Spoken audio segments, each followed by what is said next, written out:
French wine and cheese producers have expressed shock at US tariffs announced by President Donald Trump.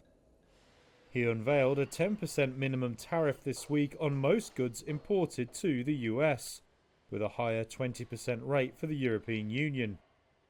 It's intensified a global trade war that threatens to drive up inflation and stall US and worldwide economic growth. Sales of French wine and spirits are expected to slide at least 20% in the US, according to French groups and officials.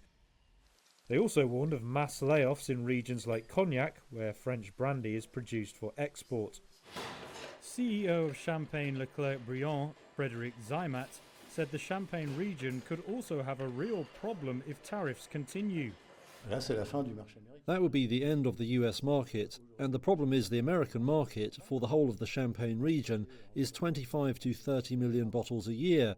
So is there a backup solution for selling 25 to 30 million bottles elsewhere in the world which weren't going to the United States? I don't think so. As well as buying millions of bottles of champagne, the US is the biggest export market for France's Bordeaux wine region.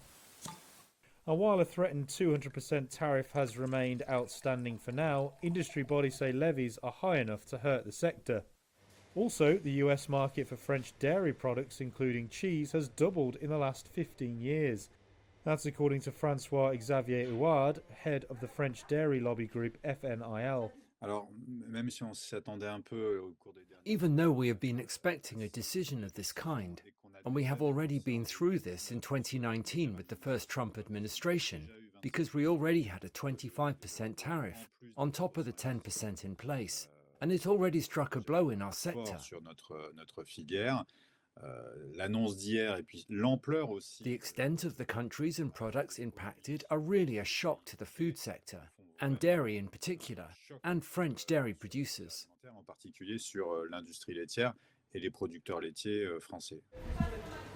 He added the US market for his sector was worth $388 million last year. France said its President Emmanuel Macron would convene all representatives of business sectors hit by the US import tariffs.